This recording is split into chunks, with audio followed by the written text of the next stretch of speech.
So I'm going to talk about GPS navigation system. How many of you have a GPS navigation system that you use in your car? Clarified. Comes with the car or in the car? Okay, let me clarify that. Let's say how many of you have an onboard GPS system in your car? Okay. How many have a portable GPS that you use? I got a portable one still in the dresser.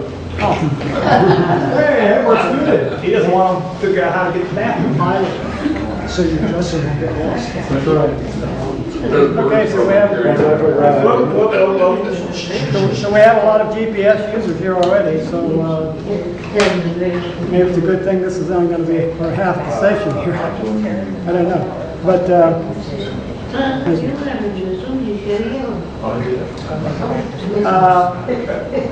I got a portable GPS system about a year or so ago, and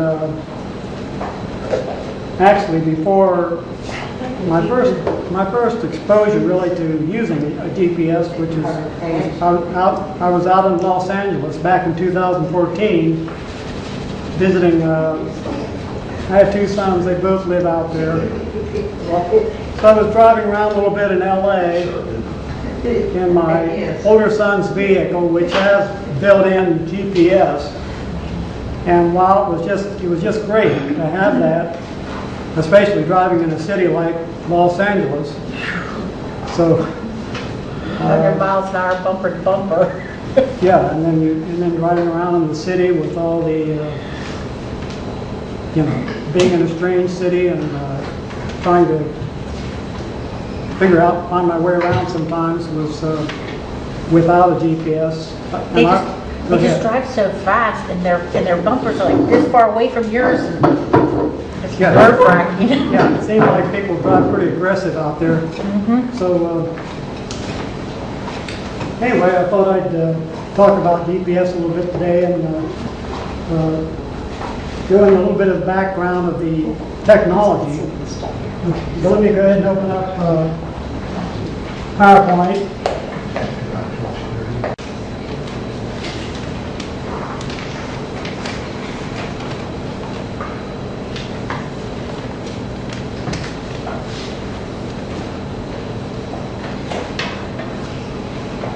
GPS means Global Positioning System, and it was originally developed for military and intelligence applications at the height of the Cold War back in the 60s. The first satellite system was called Transit and was launched by the USA and tested by the Navy in 1960. And then at that time, only 5 satellites orbiting the Earth were used to allow the Navy ships to fix their position on the seas once every hour.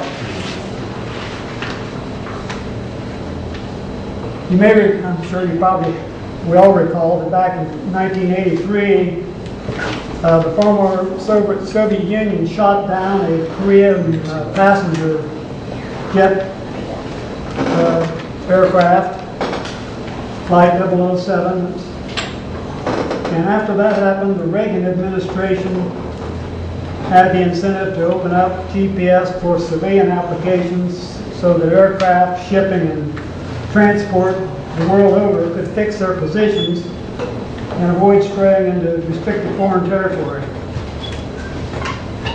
Today, this GPS system in use today is called Navstar and has around 30 active satellites. So GPS, as you know, is now used for many applications, and the one we're kind of focusing on today is the use of navigation systems in cars, but there are many other uses. And if you want to do any reading, I'll post these links, or we'll have it on. You can go out to YouTube after Everett uploads this session onto YouTube, and follow that link that I've showed here to Wikipedia, and it's got a very extensive article about GPS. That's not likely to show up good enough that they can read it. Oh, is that right? Okay. Resolution's low enough, I don't know. Maybe I can post some of these. I can post some of these links on our web forum. Perfect. Some applications of GPS navigation in vehicles, aircraft, ships, sporting applications. There's a lot of use of GPS by hikers, backpackers, runners, and cyclists who can use their GPS receivers to ensure that they are following their chosen route and to mark rendezvous points along the way. I was also amused to find that golfers can now use GPS to measure the distance to the ball, or probably the distance to the next hole on the course, I presume. That's probably what they really mean here. In parenthetical note there, this is not allowed for use by pros. So,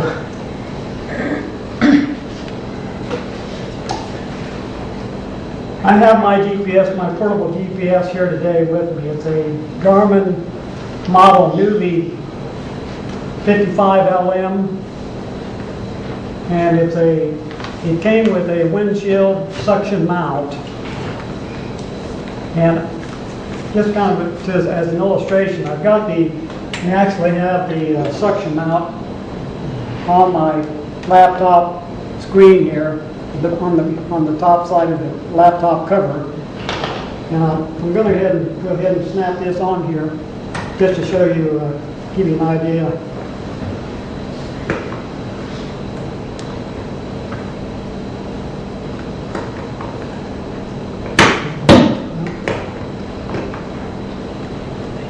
Really can't see down low in the dark. Yeah, it's kind of, there we go. So if you imagine this is on your, if the top, outer, the back of my laptop is your windshield, you can see how the GPS is mounted there. So, works fine. Some people have said in reviews that I've read that they had a problem with the mount dropping off the windshield. I found as long as the first thing you need to do is clean your windshield on the inside. If you haven't done that for a while, you probably need to do it.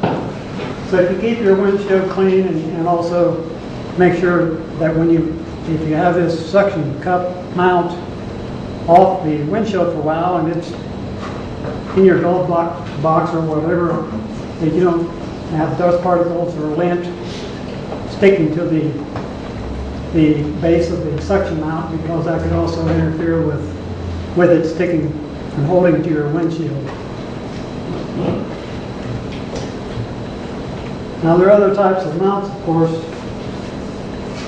What are some of you that have portable GPS? What type mounts do you use? Same. I use the sandbag on the dash. Sandbag. I like it a lot better. Okay. Anybody else use a? Windshield like that. Okay. Yeah. Sorry, those two. Dave, I Yeah. think he has a question. Okay. I don't really do this myself, but I would think the biggest thing for people here would be photography. So that all your pictures showing the exact position that the picture was taken from is what, that is a big reminder later on of what you've actually been doing. Okay. I don't know how that is linked or integrated with your GPS. Actually, I believe there are cameras that actually have I see. GPS in them. Cameras with GPS. I Really? see. I've never seen one. They are, they make up. That's neat. Okay. You probably haven't, you don't know it. Most of them, you have to read the computer manual that you will get with your camera. If you look at the many pages, you will find it. Yeah. Well, since many of you have portable GPS, you know that it probably came with the mount, like mine did, some type of mount. Also, it got a car charger that surely came with your portable GPS, and you probably also had a cable so that you can connect to a computer. So it's going to have a USB connector on one end, and the other end is this is actually a mini USB connector on the other end. I watched a video about a guy talking about the Nuvie, this same model that I have here, and he was talking about this cable, and he incorrectly called this one end a micro USB cable. It is not a micro USB connector, it's a mini USB.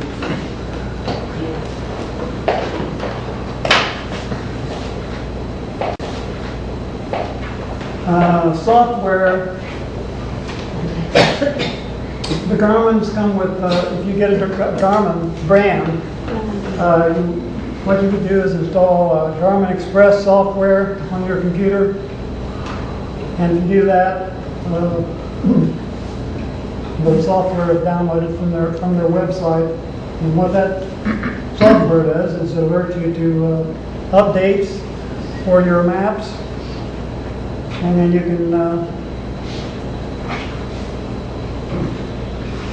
either set the software to start when you turn on your computer, or you can cancel, or you can set it not to start, and then you would start it manually. Anytime that you want to run or open Garmin Express and see if there are any updates. At home I have mine set to not come on when I turn my computer on, because it's just another thing that has to load up initially when you start your computer. It can maybe take a little bit longer for your computer to start up, so I leave that off.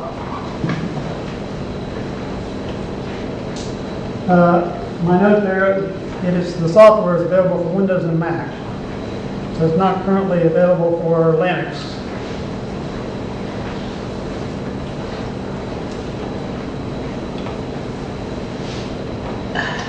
The features, this is stuff I just took right off the box here. 5-inch display, dual orientation. You can either have your GPS device in a portrait position or landscape.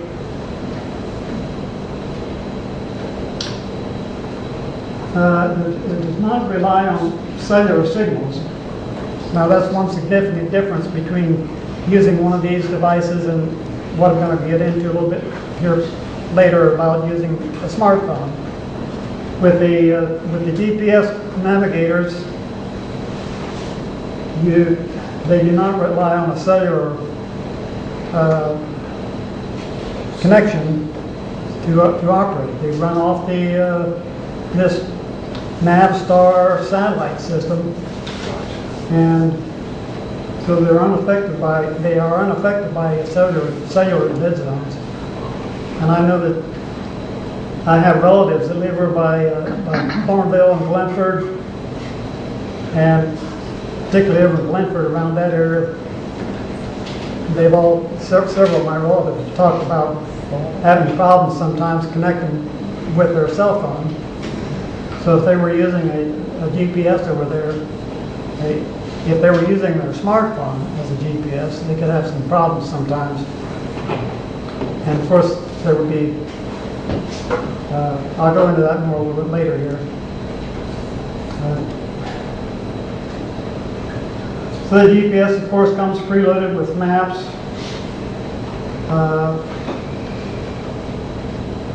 And can navigate complex interchanges easily. And of course, you can easily search addresses and millions of points of interest. Now, I'm sure that since some of you, a good many of you have portable GPSs, you probably I imagine we're looking at a range of models and brands here. So it'd be interesting to see or compare them. But with one I have here, it has preloaded a whole series of shopping sites, restaurants, gas stations, ATMs, rest areas, art and entertainment, medical care, and numerous other categories of attractions are already preloaded into the device. And of course, you get with any GPS, of course, you get your turn-by-turn directions, bespoken street names, and on my model, I'm sure this is true with many of them. It'll show you the current when you're using it. You're driving. It'll show you the current street, the speed limit, and the arrival time, the estimated arrival time. That Don? What does Navstar, the Navstar satellite, does it use radio signal to contact these machines? Is that it? No, I don't think it's radio signals. Whatever they use, it operates at this, as I understand, the speed of light. Well, Dave, that is radio. Okay. Yeah, it's still radio. Each satellite is sending out a radio signal. It's, I don't know what band it's on, VHF or whatever. And they send out, is it pulses or, but they're timed, it's a timed thing. Each satellite sends out a signal that has the current time down to the nanosecond embedded in that signal. And your receiver receives those signals. Yeah. And it calculates your distance from that satellite, which calculates out to your distance on the surface of the Earth. And it takes 3 signals to get a good match. Okay. The thing is, I have this goofy wristwatch that receives radio signals from the National Watch or whatever in Colorado. Now that time there is so accurate. If it wasn't that accurate, the GPS wouldn't work either, I believe. Yeah. And it keeps my watch, my $32 watch, to the nanosecond. Yeah. So I mean, the technology that we're using, It's fantastic. it's almost ridiculous. Yeah.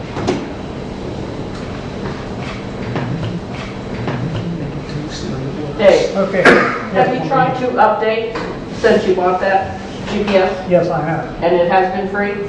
Yes. How much is that system? The one I bought here, Correct. I believe I paid about $114 for it. It's still on the market. I saw it on Amazon. It was $118. I'm thinking I got it for about $114 maybe. So in that price range. Yep. Mary Frances, you have a question? Please don't think I'm being rude, but did you say that you're going to put a link so we can just go read all the things you've got on the screen? I did a little test on the forum here recently where to see if PowerPoint slides could be uploaded to the forum. And I can do that, yes. Of course, for you to see them, you'll have to have some kind of software on your computer that's going to recognize the PowerPoint slides. Windows comes with a PowerPoint viewer if you don't have a real app installed. yeah, Okay, Windows, when you were talking Windows 10? Any of the versions, at least from 7 on up. yeah. Okay. So if you're using, he says if you have Windows 7 or later that it should recognize PowerPoint slides and open. no, No, I was just thinking, why would I want you to take your time to read all of it to me, because I can read. Yeah, If you were gonna post it, and then I could go read it yeah, okay, by myself. I'll do that. I'll upload these slides to the web, to the forum, and I'd be curious to hear from some of you how, if you tried that, how it worked on your computer. I had a question. When you bought it, the map updates that you do, did you have to pay for that service originally that gave you lifetime service, or is it for a certain time, or is it just always free because you bought the system? It's always free. Yeah, Because we have TomTom. We have to pay for updates. I see. That's interesting. Okay. Yeah, with Garmin, the deal is it's lifetime But free you can buy a lifetime update. with TomTom. I see. Garmin's free. That's what I said. That's what I Yeah. said. TomTom, you have to pay for it. I have to contradict her. It depends on which one you have. I've got TomTom and it has unlimited Oh, really? lifetime, but it's just what comes with the one you buy. That's possibly true. But mine's an older one, but it still works. Yeah, Free we've of- had Yeah, TomTom for a while. so it's just the package deal, what comes with the thing you buy. I noticed New one. Listen. I noticed something here recently. I don't know if they don't upgrade their data right away on some things. If you go on I-70, you know that the speed limit was increased from 65 to 70. I used my GPS here recently, driving out of Columbus, just to take a look at it again, because I hadn't used it for a little while, and it had not updated. Oh, you saying it when said I you were was on speeding? Yeah, it said it thought the speed limit was 65, still 65, so I was driving a little over 65, and then it would indicate that I'm exceeding the speed limit.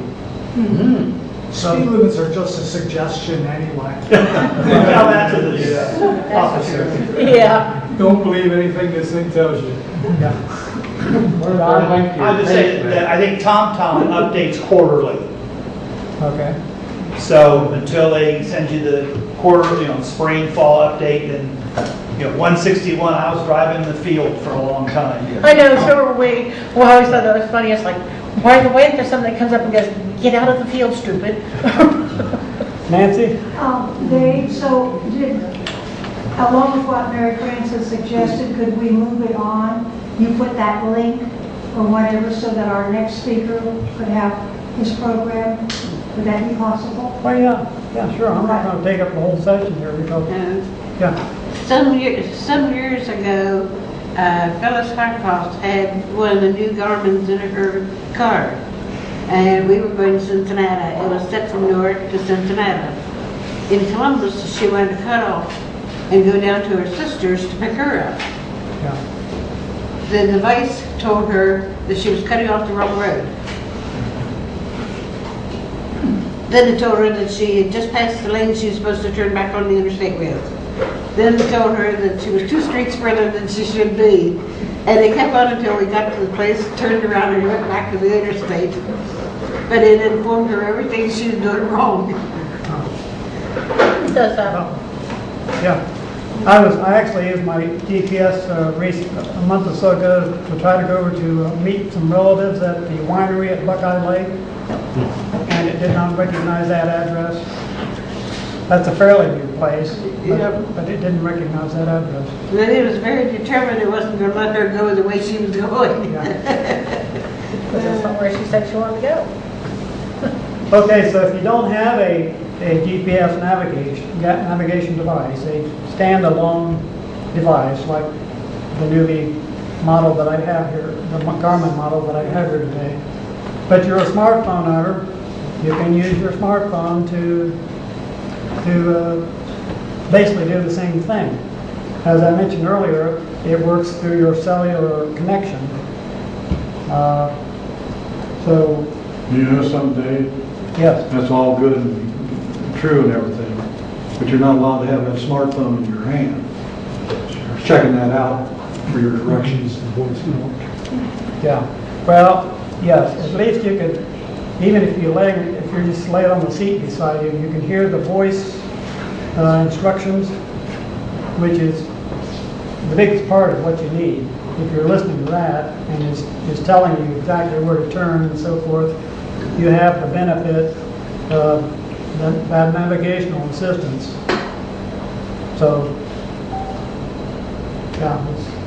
But if you were going to use your phone as a GPS, would it stand to reason that you would purchase something to attach it to either to your windshield or your dash anyway?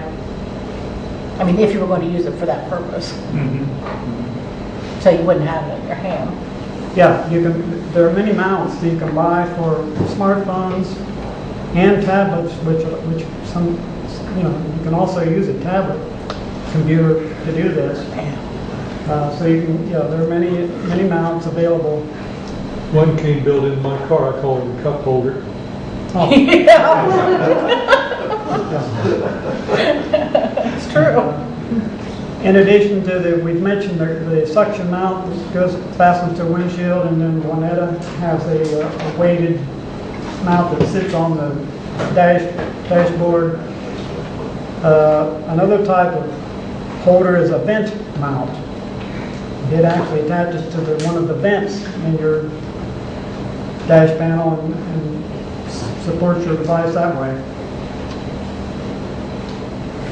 Now, I'm sure all your Android phones come with, I know they do.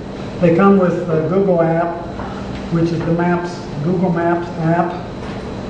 So you can either go to the Google Play Store. As this slide says, you can use the Google Maps app that you already have, or you can install a GPS app from the Google Play Store. I've used just a comparison to compare with my smartphone as a navigational device to my Garmin GPS. I've used my smartphone for this, and it works pretty good. I have noticed that, as another slide points out here, I think this may depend. I have a phone that only costs $100. So I noticed that when I used it for GPS, by the time just driving from home into Columbus to a location that was about a 30-minute drive, but my phone by the time I got to my destination, my phone felt kind of hot. So I think depending on the processor that your phone has and the RAM that it has and so forth, that for lower cost phones, this is a pretty heavy task. So if we're talking about, let's say, if you have a smartphone and you don't have a GPS navigator, is it still worth buying a separate GPS device or not? Or just, in other words, just use your smartphone? Well, I guess that might depend on, I think you maybe ought to test your smartphone using as a GPS navigation device and see how it works for you. And if you find that it works fine, and then there's really no need to buy a standalone GPS navigator. So that's my experience. My phone is, I think, not up to the task for a lot of use, for heavy use. If I were taking a long road trip somewhere, I don't think I'd want to use my smartphone. So on your GPS, well, how do you have it selected for either straightest route or fastest route? That makes a big difference. I don't recall being able to set that. There's a setting in there on the Garmin. I've got a Garmin. Okay. We had it set to the straightest route. We've gone up to Niagara Falls. We're out here going through Amish country up to the northeastern Ohio, and we're almost back on Cow Pass, getting up that way. Yeah. And I changed it to fastest, and that took us back out to the interstates and on up. One thing I've noticed is that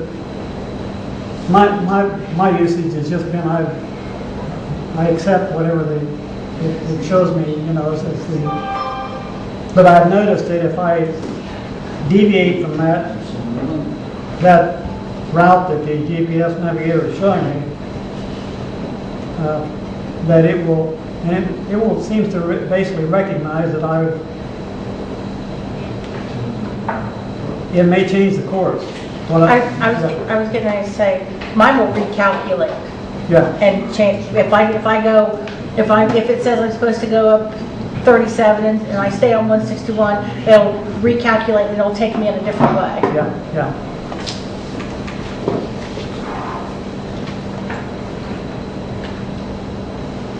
Okay, well, you know, you can buy these navigators and the accessories for them at all your, you know, your department stores and electronic stores.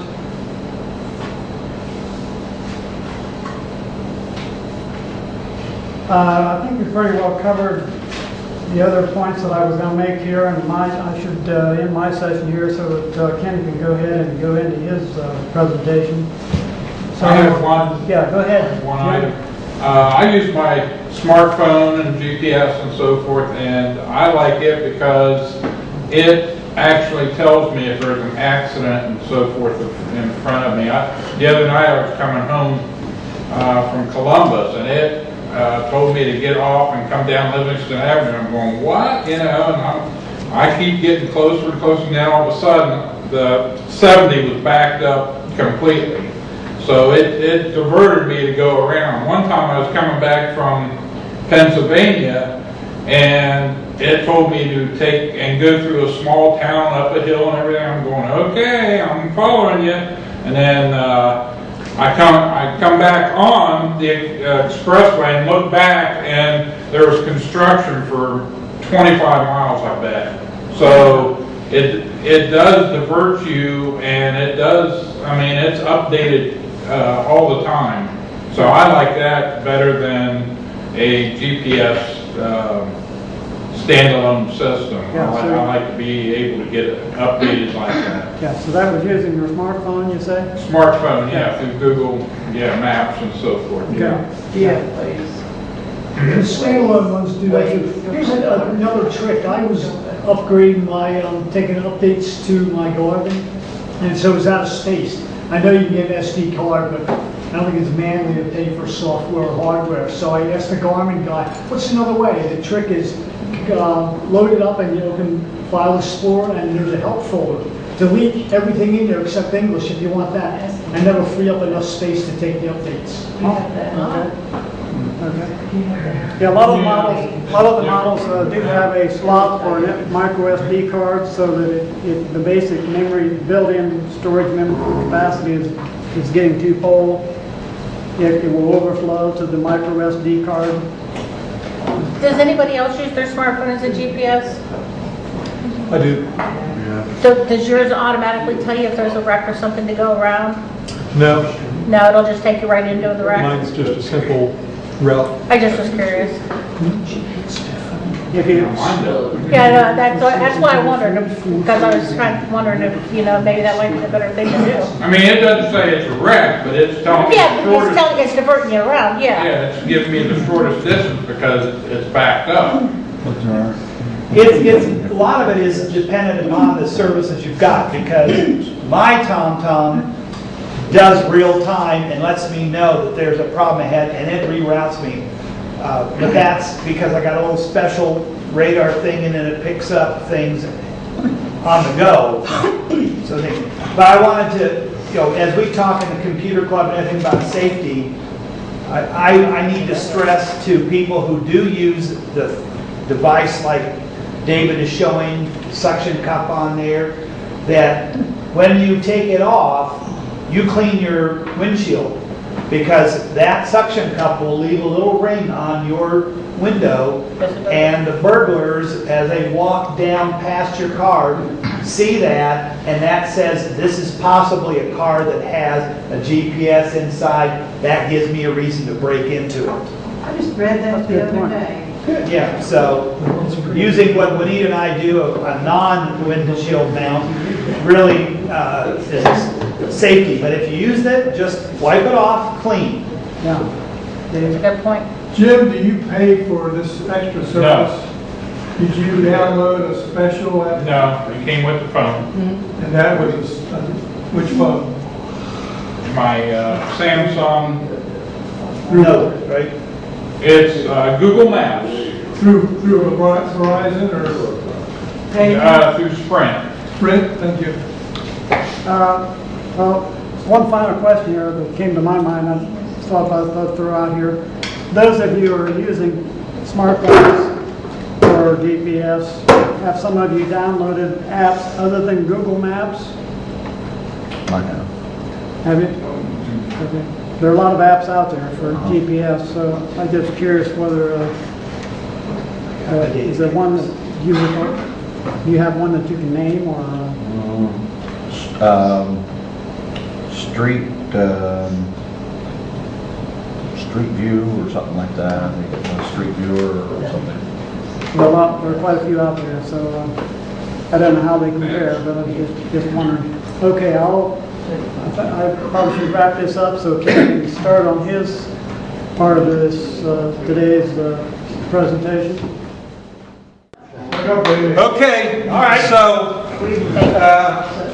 can you put your display up on the stage?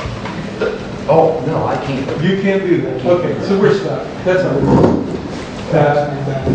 We're having trouble getting the signal into the projector from my phone, so you're going to have to take my word for it. Right now, Everett is looking at a live view of my daughter's front yard. Trees are moving, the breeze is blowing around. And that's one of the features of this device that I'm going to show you. You can use your phone or a tablet to look through a camera that you own. And it's all encrypted between the camera and your device so that no one else is able to tap into it to see anything. Now, that's not a big deal because we're not going to set one in the bathroom or the bedroom or anything like that. But if you get a guy going down the street with a laptop set up in his car, if he could tap into the camera, he could see that he was being spotted, and so he might keep going. That would be a good thing. But it stays encrypted so that there's no telltale signal. Mary. Tell me what you told me when I was shopping for a device. Which thing?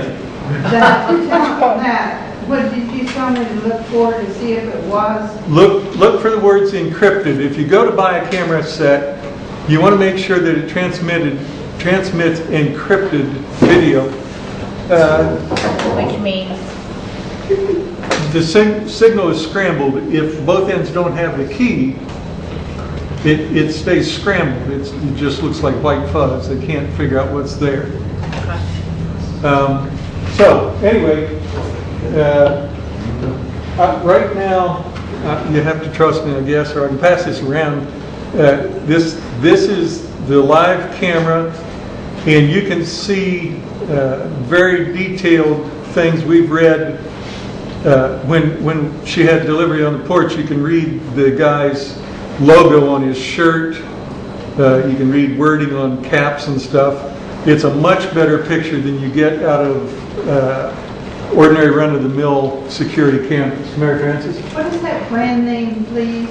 Kuna, K-U-N-A. You mean where the mouse is? Uh-huh. Now, the website is GetKuna, one word, GETKUNA.com. This started out as a crowd-funded project, which means somebody has an idea, it sounded good, but none of the normal people that manufacture things wanted to bother with it. And so a private group of guys said, well, let's put it up on, this was an Indiegogo, I think. And so for an initial cost of $65, they got enough people to kick in money that they ended up with financial ability to pay a manufacturer to make this to the specs. So that's how this company started. And once they built the prototype, and once they went into production, then everybody that invested $65 got the first cameras.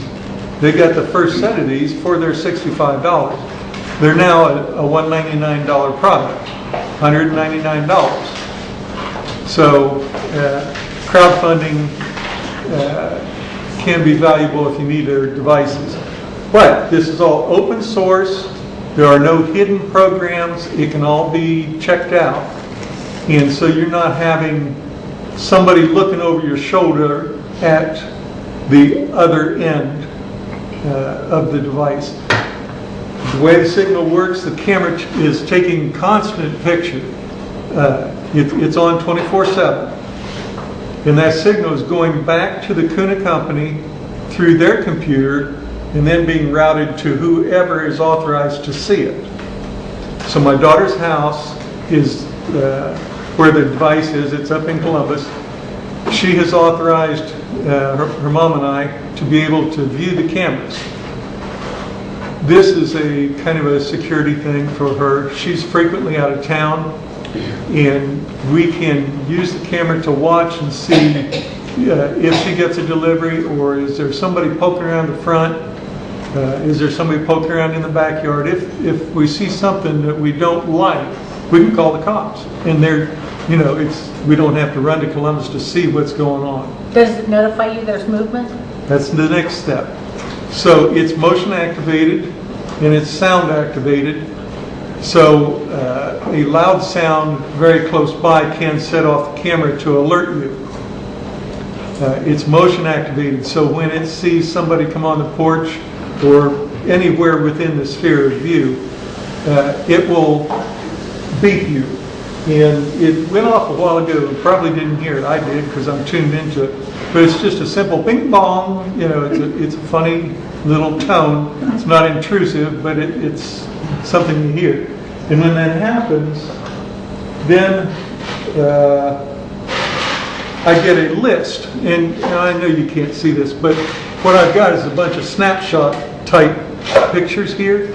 Each one of those is about a 2-minute clip of when it detected motion.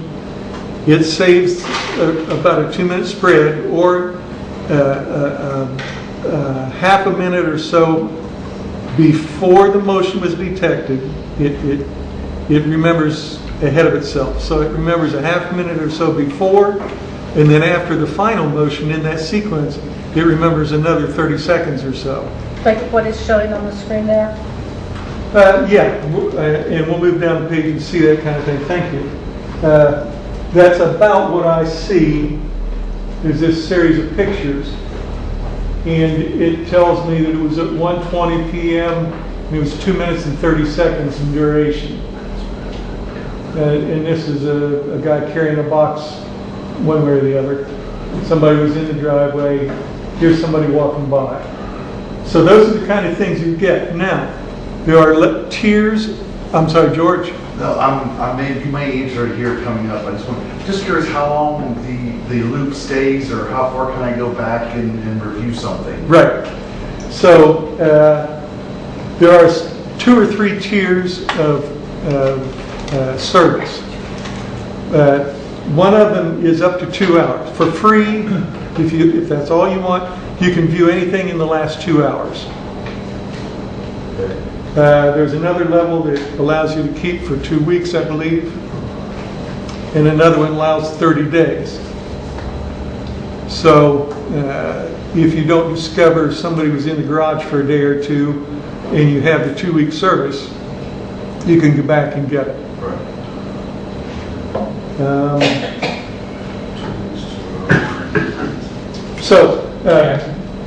Sir. On that, can you offload it? Can Yes. you save it as a different? You can download the movie clips. Okay. And you can edit, delete them as you need to. If a bird flies right up against the camera, it'll go off. Wow. And so you just delete that clip. Somebody. So the camera's on. Yeah, if you have it inside your house and you have animals and you're on vacation, does it pick them up? Sure would. Yep. Yeah, you can use it that way. Yeah, is that light up there? Is that the camera? Yeah, there are several different styles. We'll look at that in a little bit. The camera itself is built into the light fixture, and right there, that little round spot is the lens. And it's very hard to see at a casual glance. The lens is only as big around as your little finger. Well, like on the back of your phone. It's no bigger than that. And when you put the camera up initially, well, at any time, you can mechanically move that lens to point within a certain range. And so if you need to not see movement here, maybe you got a dog kennel or something and you don't want to pick that, you can point it away. So it takes care of both the front and the back? We have two cameras on our house right now. One of them is on a front porch, and it's not optimal. It sees the front porch just fine, but it points parallel to the road. It's to the street, so we don't see anybody in the driveway. And if we mount it for the driveway, then if somebody came sideways to the porch, you couldn't see that. So she's going to put another one on the front to look at the driveway itself. We have one on the back. She has green space back there. There's no homes or anything back there. So it's possible that somebody could walk back there, be unseen, and get in. John. So how do you buy, buy two cameras, or? You can buy as many as you want. How much are they? They're $200 each. It's if you need security, it's one of the better resolution cameras, the better pictures, the more easily identified people with this camera than you get with Night Owl or some of those. It's a very good camera. You get a new light fixture, which you may or may not need, but you do get a new light fixture. There's several, we'll look at them, several styles so they can match your house. Very simple to install. If you've ever put a light up on your house or a light fixture in your house, that's all there is to it. There's a black wire, a white wire, and a ground wire. And you just wire it in as you normally would. The only requirement is that circuit has to stay activated or turned on, right? So if it's got a switch, when the switch goes off, the camera goes off. So to kind of counteract that effect, if you've got an outside fixture, you don't want the light on during the day. Well, Kuna takes care of that. When they detect light, they turn the lamp off. The camera keeps going through the daylight hours. How about your electric when your electric goes out? Well, you answered your own question. Well, I know, we're a camera, and that, if I was a thief, I just wait on the electric. Yeah. So, battery backup. So that takes care of the gym. Do you have to pay monthly charges to read this thing afterwards? There's the one free program that lets you have 2 hours in order to download a clip. You get a notification that somebody was on the porch. You have 2 hours under the free plan to download that and save it. Otherwise, it vaporizes. You have to pay monthly to keep this thing going? There are monthly charges for to hold a movie clip that's made. So they charge you, I think there's 3 different levels. One is free, one is a 2-week maybe, and the other is a monthly plan. We'll see it here in a minute. But yes, if you want to keep it longer than 2 hours, if you want it available for more than 2 hours, you have to pay for the service. My question was, so if I just used the free plan and I got my notice and I downloaded it, the $200 would be the only output I would have in it. Yes. With the purchase. The initial cost of $200 will set you up with a camera and a notification. If we don't have a data plan, then we wouldn't be able to we wouldn't be able to view it away from home without Wi-Fi, is that correct? True. Well, that's true. Okay. Yeah, in your case, they don't have a data plan on their tablet or the phone, so they have to wait till they get to a Wi-Fi location in order to get notifications or any of that.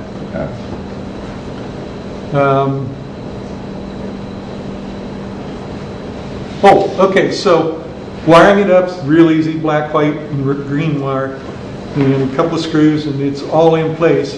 Then you connect it to your Wi-Fi at the house. It runs on Wi-Fi, so the signal from the camera, there's just a little app that you use on your phone or tablet, and you tell it the password for your network, and it plugs itself in and says, okay, here we go. And it starts transmitting immediately. The phone, the application itself on your phone or tablet has a place where you can turn the light on or off. So if somebody came up on your porch and you're watching them, you have a couple of options. You can turn the light on and they'll go, oh, somebody might be home. Or you can hold the icon that is a microphone and you can actually talk to them. There's a speaker built in and you can say, what the hell do you want? I would like that. Or get off my porch, you whippersnapper. And then when you release the icon or take your finger away, they can talk back. In the live mode, you can actually hear the birds and the crickets and all that. You get video and audio. That's your hoot at Halloween. You can just scare the bejesus out of somebody. I might do that. Well, I've done it to my daughter because she gets home from work and then immediately goes out on the back porch and lets the dog out and stuff like that. And once or twice I've spoken to her and it startled the crap out of her. And the dog loves it. He'll be sitting there minding his own business and I'll say, hey, Beanie. And he's looking around like, he knows it's up somewhere, but he can't figure out where I'm at. So, but enough of that. Let me get down the page here and see what we have. Now, those features you just mentioned are part of the free 2-hour. Yeah, it's built into the programming.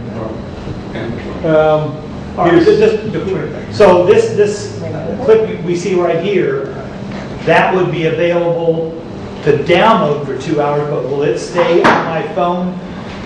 Forever.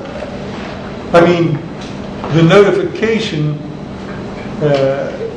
probably goes away when you download it. I don't know. Well, I mean, like if I'm somewhere that I can't do something, but then I get to my phone 2 hours after 1 to 17 p.m., I will have seen that, oh, there's somebody that was there. I just can't download that. I think that would be true, yeah.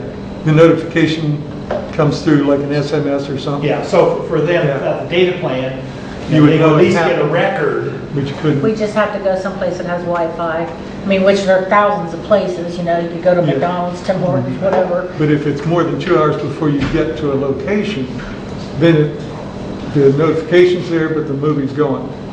Correct. You don't get to McDonald's. Yeah. Well, but if you're in middle Pennsylvania, that's different. Yeah. Don't they have McDonald's in Pennsylvania? Yeah. Okay. Let me move on down here. All right. We're in trouble Look. Oh, here's the styles, and you guys can go to this webpage and look at it. But just real quick, there's several different styles. And they look just like a normal light. You don't know that they're there.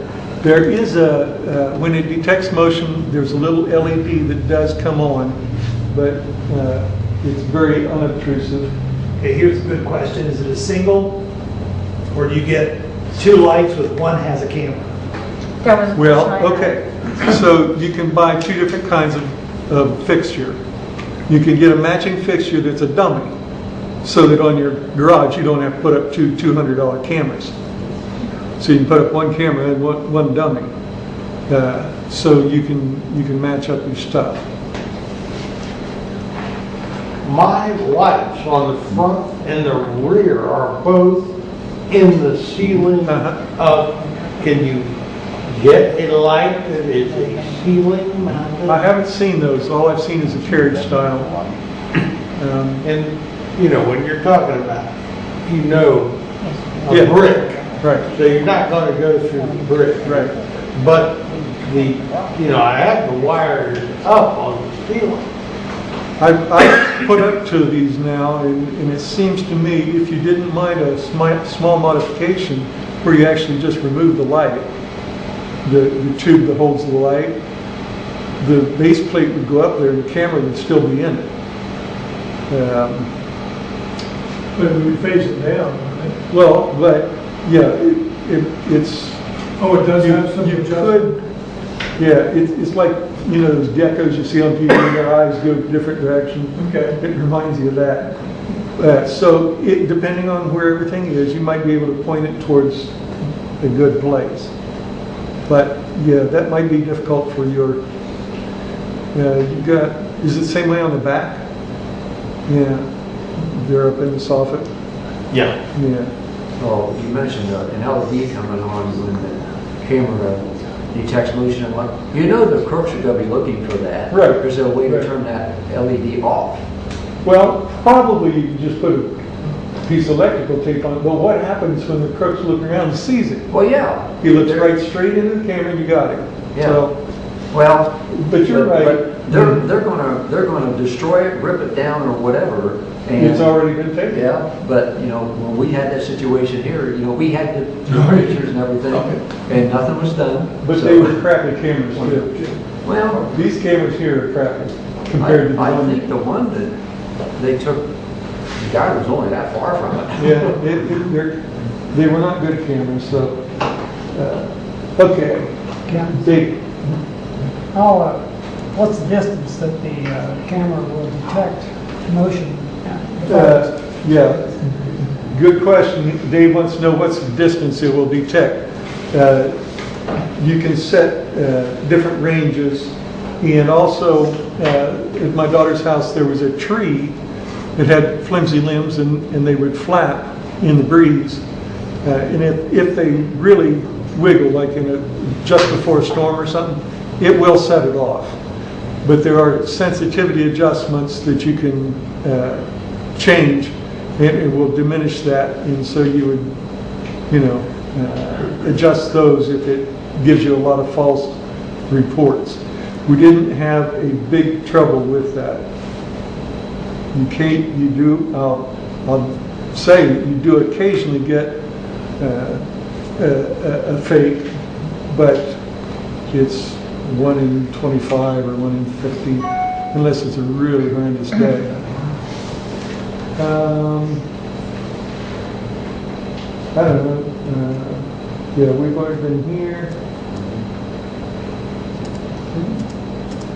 Styles. I really, that's about it. I'm going to have my phone up here if any of you do want to look at the application on the phone. I'm sorry, I can't display it. Nancy? Show us the styles again. Okay. On the house or the separate light? What you just went through it, the separate lights.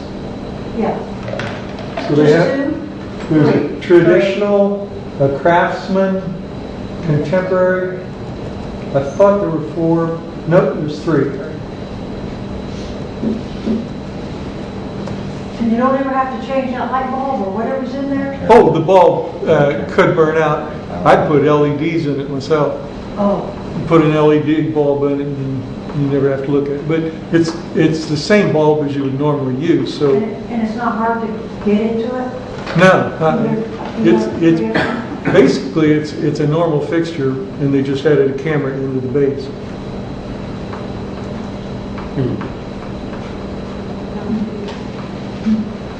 Any restriction on internet speed? I don't remember that there was. I don't remember it in any specification.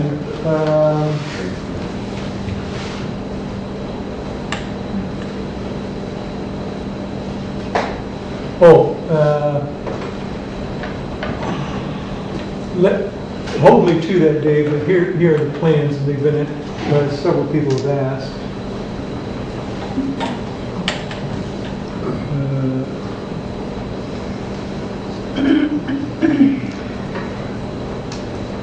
Okay, here's the 3 plans.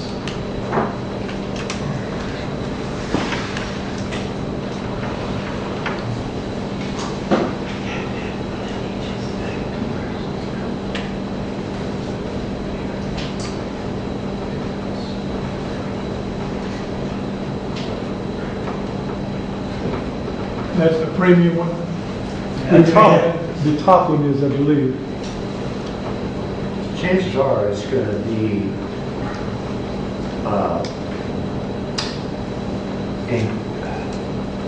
being clips and not a really long video. It's probably going to just require your normal download speed. I don't remember them I don't saying think it'd be anything critical. Essential security fees on my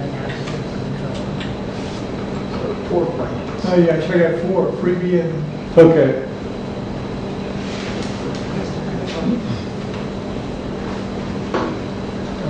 So if you have more than one camera, you can't have the essential security. That's, Yeah. I don't know. oh, no, I'm sorry. Oh, it's per device, the essential security. Yeah. So if you had 2, it would be as cheap. It'd be very close to going with the middle plan. Yeah. That's only if you pay annually, because if you read before that, below it, it says $749 a month to build fund for it. So, yeah, you're using their server, their encryption. And again, my daughter's single and she travels, so, and we're not next door, so in that case, I think it's worthwhile. If you had a vacation home, maybe, you might want to set it up. I don't know. But of all the cameras, security camera sets that I've seen, this has got the best camera in it that I've seen for reasonable money.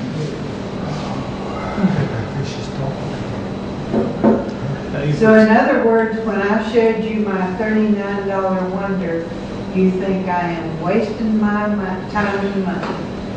Well, if somebody broke in with your camera, unless they were within about 3 feet of it, I'll bet you couldn't get a conviction in court.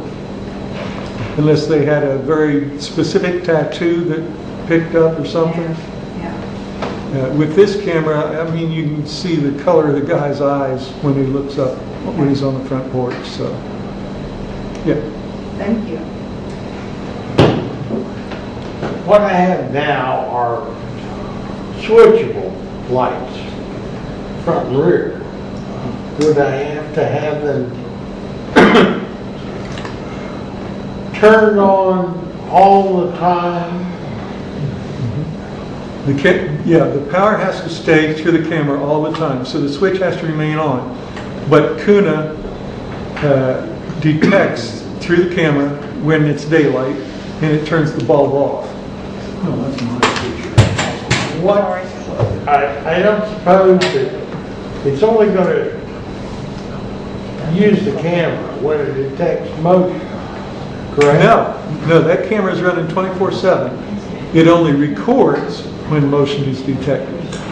Right now, I can call up on this phone and watch it like a TV, and it's minute for minute at my daughter's house.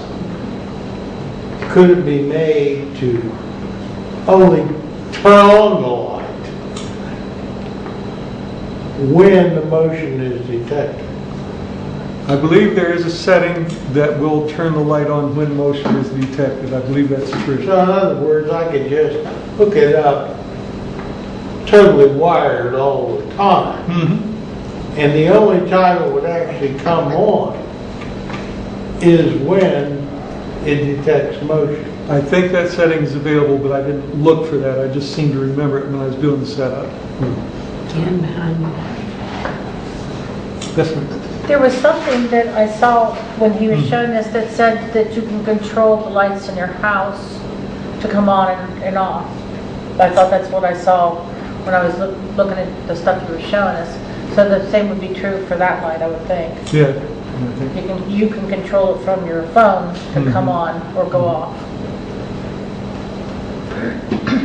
Well, Dave, or Ken, so this camera connects wirelessly to what, your router? Yes. And then it uploads to this site. Okay, and that might be the hitch in the bandwidth thing. Yeah, it'd be interesting to see what upload speed you have to get a good. Yeah, let me. The frame rate is probably pretty low. I don't think they would be running 30 frames per second. Let's see if I can find Some basic requirements. specs and easy install, maybe. That's a good look at the little camera right there. Oh, yeah, his eyeball.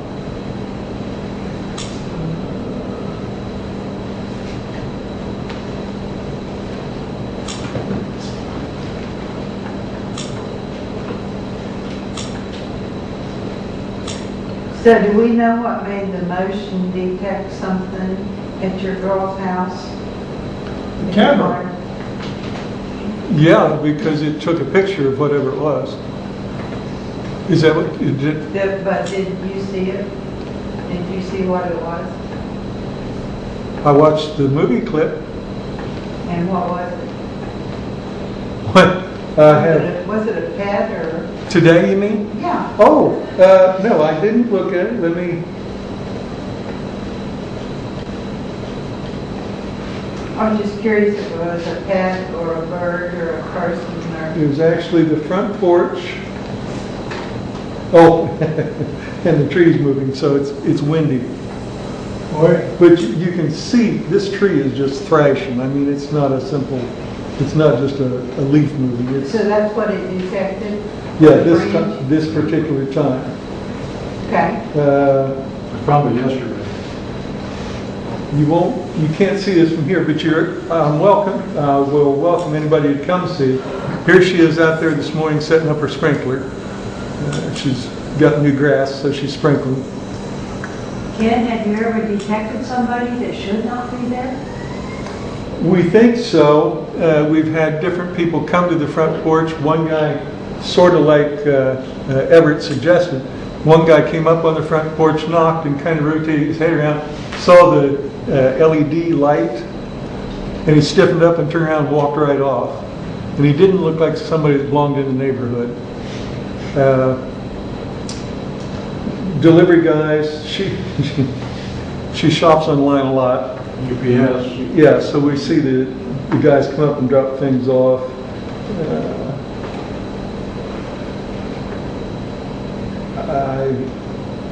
Let's see. Oh, she had a guy come up and put a tag on her front door. And so when she came home, she knew to go up there and get the notice down, whatever it was.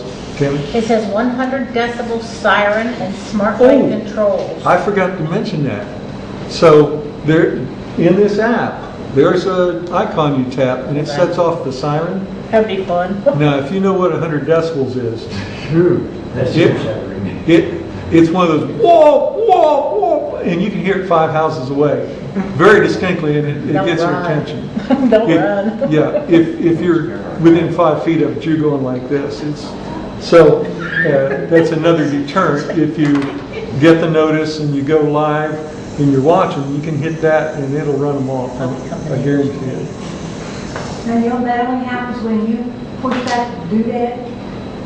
I think so. I mean, it doesn't just go off if somebody comes up. No. So you have to do something. I believe that's true, although there may be a setting for it. I just haven't looked to see if that's one of the settings you can use. It says it's a possibility, like the two-way intercom. Yeah. Now, it works after dark. You won't, I know everybody's too far away, but here's her back porch at night. And you probably see, she'll walk out here in a few minutes. There she is. So it's pretty good. What kind of visible distance did you get from the camera to the object in the yard? Well, let me go live. I can see the neighbor's car, which is probably 150 feet away. You can clearly see the wheel on it through the tree. You can see down the block. Could that car trigger the sensor? The person pulling in out of the driveway could trigger that sensor at 150 feet? It's possible, and if that happens, then you dial back the sensitivity a little bit, or point the camera at a slightly different angle. You know, it's got kind of a sweet spot that it records, or that triggers. Motion out at the edge of it is less likely to trigger it, but if it's a big blob of motion out here on the edge, it will trigger. So there's an algorithm that says, you know, based on size, on the edge, I will trigger. I was wondering, because we get deer that walk through the front yard now. Oh, we would pick They're them like up. 25, 30 feet. Yeah. I've seen it pick up people walking on their front sidewalk. So that's 75 or 80 feet. You think it'll be going off all the time with you?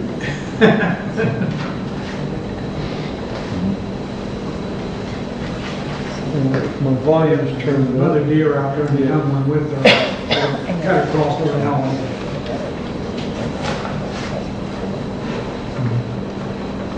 Okay, Ken, I want to buy one of these, now help me out. I'm going to have to pay $200 per flight. Yes.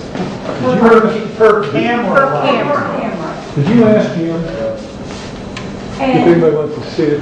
Hold your hand up. monthly, how much? $9.95. No, $4.99. No. No, it's 40. Depends on which plane you get. Free. Depends on which plane you get. You're gonna have one camera? No, front and back. Okay, so, And I want that big, that $40 or something per month.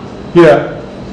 Well, Ooh, you got the big plan. The recommended plan was $9.95 I'm not sure I understand the question. with multiple cameras. Yeah, with up to 4. Okay, well, never mind, I'll talk to you about it. And that gave you 14 days to download from their server. Here are the plans. There you go, $19.99. $20 a month. Or free. Yeah, but that, yeah. It's 2 hours, then there's a price for 2 weeks and then a price for a month. So is the $20 absolute control? I can't read it. Yeah, that's your maximum. Up to 8 devices. Per device. No, 10 devices camera? No, it's yeah, the middle plan for $10 covers up to 3 devices, so that would cover you. So it's $10 a month, everything. But it's strictly just a camera. That's if you pay $9.99 per month for the entire year. Otherwise, it's $14.99 a month. If you pay a year, That's why I said if you pay it for the whole year. you get it for $10. Right. Otherwise, it's $15 a month. You need to pay them $120. Oh, and you can also have a pre-recorded message, like I said, get off my porch punk or whatever. And you punch the button and it'll play that message if you don't want to talk to somebody. So, what else has it got? I'm looking in the settings. You can temporarily turn off notifications. It's called sleep alert. So I guess if you were in an important meeting, you could turn it off and it wouldn't give you the ding dong.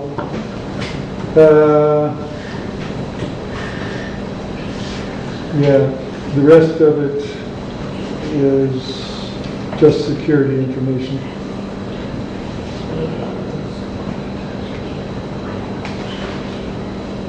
Okay, well, that's about it.